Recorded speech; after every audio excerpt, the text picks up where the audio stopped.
Should I tell my girlfriend that other women are hitting on me? Well, if you are, it'd be in a playful way.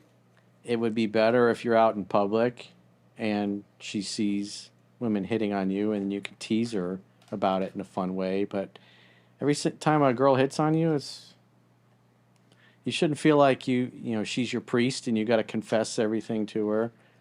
I mean, it really should be, if you love and value yourself, it should be getting noticed if you're in shape and you're fit.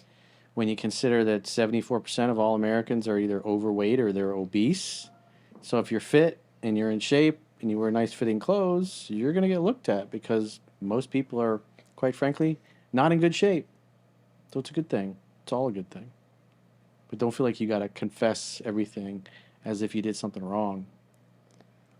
Sometimes I don't think some guys would be confessing. I think it was like some people would be like, oh, this person did this or this person like did that. I think that's rude to like say, well, I mean, it's nice, you thank you for another person hitting on my man, woman, or whoever. Thank you. I know I have good taste, but I mean, I don't want to hear about it all the time. Yeah, you don't want to rub it in her face. Yeah, I would feel a certain way if that happened to me. Like, would I feel, would I feel a certain way? Yeah, absolutely. But I think what would really matter the most is, say, if the girl is hitting on my boyfriend, it's one thing that he just like, oh, whatever. And then it's another, say, that she hits on him and then he actually reciprocates something back. Because then I would say that's like a really bad sign. So I would want to trust that if a girl were to hit on my man, that he wouldn't reciprocate something back. Yeah, what I see a lot of is because most of my audience, probably 90% of it on most of the platform, 85, 90% is guys.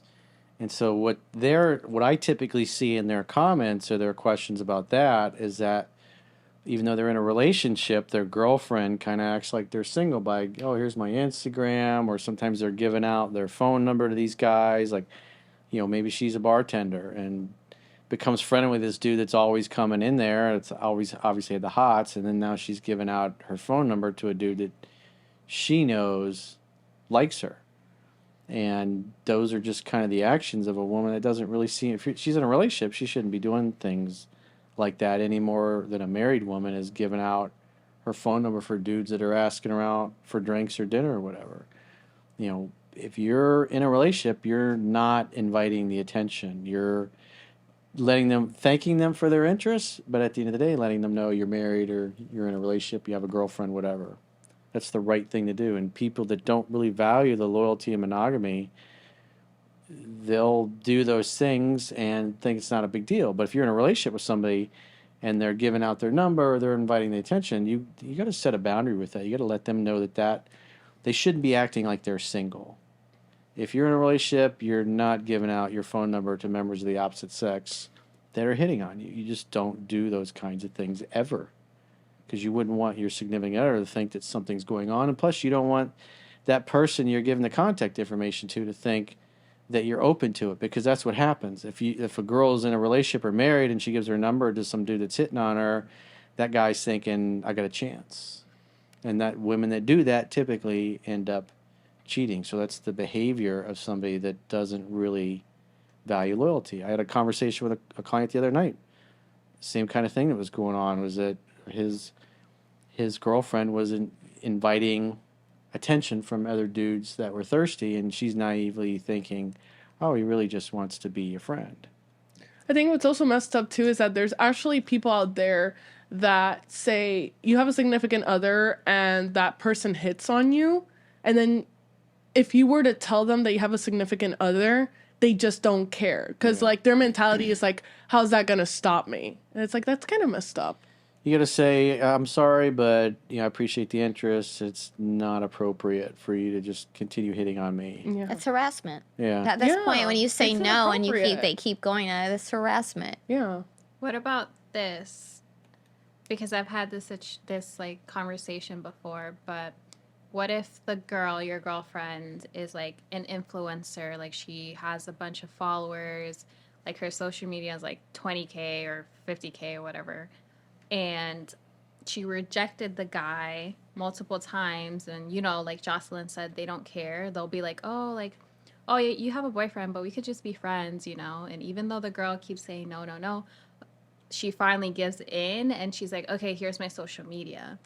Would it be different since she's an influencer and she has lots of following? No, because No. he can already follow her if he already knows her name. He can already do that. He probably already has looked at her stuff multiple different times. No, but not like that kind of like social. So Not she's like making it content. easier for him to contact her or DM her, No, a way to just like get rid of him. She you should know? just, is it, other he's than talking to her blocking. in Other than person? like, obviously he could follow her. That's just gonna add more. You can mute him, and then her you'll never see following. anything he says. Yeah, I Yeah, would- exactly. Like I would just block him or mute him. If it's in person, then that's a different type of story. You need to follow that up with something else. Yeah, but as an influencer, you're not obligated to answer that person back either. and you're not even gonna if you're an influencer and you have a lot of followers, like you're never gonna notice that person messaging you, Right. liking your stuff because you have so many followers that it's just adding more to that, you know? That was like, I was telling this story the other day. I had that one person that messaged me for at least 7 years, never responded, but he would always be like, hey, hi, can I get your number? How you doing? Da-da-da-da, happy birthday. For 7 years, like 1,000,000 and something messages, and I never messaged him back. I just, it's just, so you got to ignore that stuff. Like, if you're not interested and it seems, of course you don't want to be mean, just don't say anything, because that person, they're still going to like you because they still want to see you. They're still going to follow you or whatever it is. You don't have to keep in touch with the person. Yeah, the bottom line is if you're in a relationship, you're not behaving like you're single. If you're taken, you're letting the other person know that you're taken, and you're not giving out your number, you're not giving out your social media, you're not doing any of that stuff, because the moment a woman gives out that kind of contact information, the guy is thinking, now I got a chance, versus, hey, I have a boyfriend, I'm married, sorry, my social media is personal, I don't share that with anybody except friends or family or whatever. So those are character things that in the vetting process when you're dating you're looking for.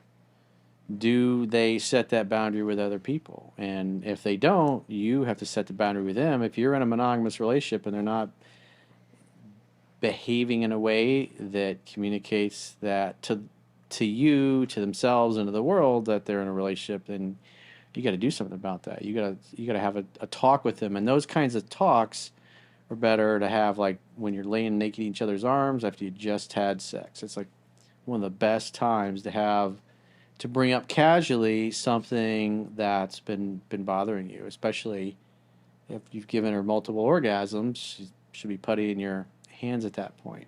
She'll be much more open to having a discussion versus trying to have that conversation when you're mad through text or through the phone or when you first show up for a date or whatever. You got to think how to tactfully bring up things strategically so it's easier to get your point across without any butthurt feelings, and she understands where you're coming from. Because some women, they don't know any better. Maybe the father never taught them these things, that you shouldn't be giving out phone numbers because you don't want to be mean to the person. You want to be nice. You don't want to reject them in person, but giving out your phone number even when you told them that you're in a relationship, or giving them your social media, because then you're giving the guy hope.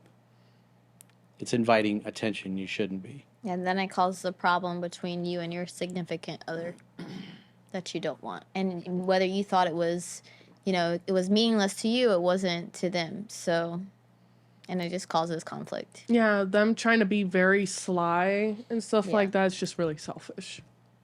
It's really selfish. Trying to fly under the radar. Oh, I'm just interested in being friends.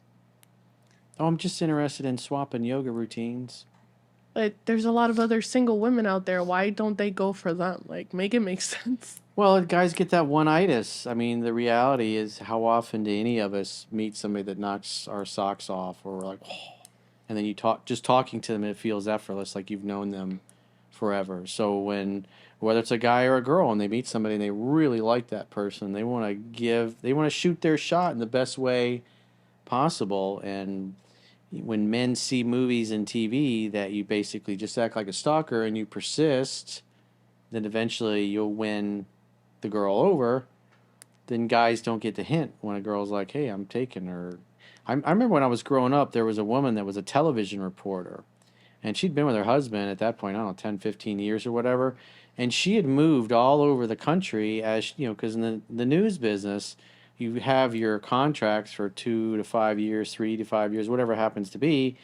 And then when that's up, if the station's not offering you enough, and then another station offers you more, you pick up, you move, hope, you move up the ladder to a bigger station, bigger network, more pay, that kind of thing. And so as she moved around, this guy that was stalking her would just like, he would up and move and get a job in her city, and he was like, even though she was married, he was like, she should be mine, and I'm the best person to be in a relationship with her. And I don't know if it's 60 Minutes or somebody was interviewing the guy that was stalking her, and this guy had all these it was like, she's married. It's like, why are you moving around the country? And the guy was so insistent that he's the right person for her. It's like he didn't care. I mean, I think she had restraining orders against the dude, but he just kind of followed her around, thinking that at some point he's, that's like an extreme case, but that he's going to get his chance and he's entitled to it.